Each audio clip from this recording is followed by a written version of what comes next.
рахмет сіздерге ата-аналар. Бүгін біз үй жағдайында балаларға ойнауға болатын қайтала ойынын ойнаймыз.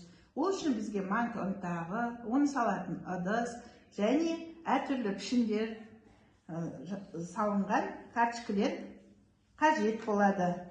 Бұл бізде балалардың саусақ моторикасын дамытуға, зейінін тұрақтандыруға және есте сақтау қабілетін дамытуға арналған ойын.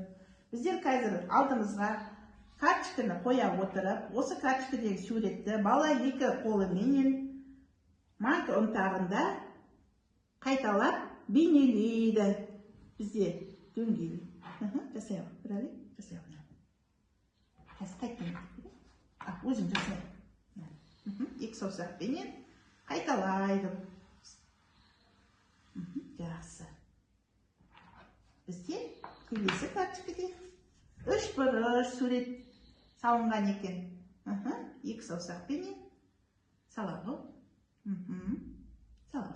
Екі саусақпенен.